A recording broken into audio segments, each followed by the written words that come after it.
Благодарам. Колешке Кузмановска, да ве прашам, со оглед на тоа што дадовте силна и јасна поддршка на овој ребаланс, односно на ваков начин на трошење на народните пари, да ве прашам, дали сте вие партиски портпарол на владата на ДПМН или пратеник, представник на граѓаните од Битола? Со која леснотија ќе дадете поддршка на буџет кој за општина Битола предвидува 0 денари? Имате ли грам чувство и одговорност кон граѓаните на Битола што ве гласале?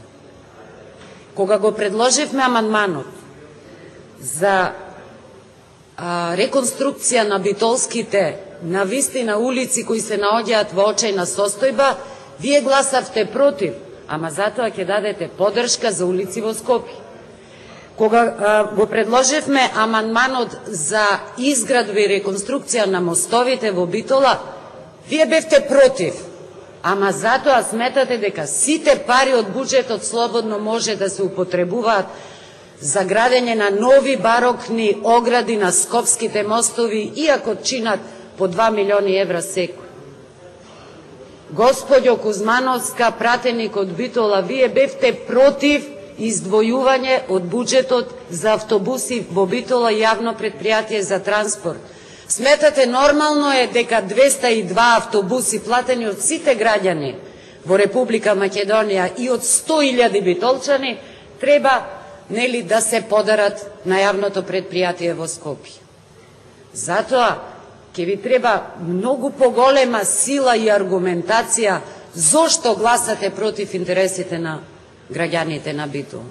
Зошто избегавте конечно од Комисијата за труд и социјална политика кога баравме решение за статусот на битолските рудари од РЕК Битола?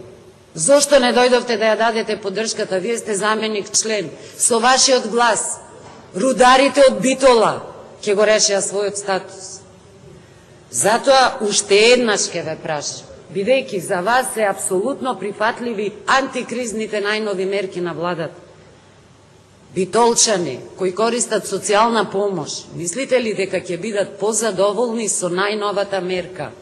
Бесплатен влез во опера. Патем, каде е битолската опера? Нели тоа е ноторна измислица на ВМРО ДПМН од Битола? Во која опера ќе ги пуштите гладните, понижени граѓани од Битола, корисници на социјална помош? На тој начин ли ќе го решавате ноторниот проблем на огромна сиромаштва и безработица на граѓани во Битола? Затоа најмалку што можете да сторите, да не се Благодарам. За контрареплика јавена пратеник господја Лилјана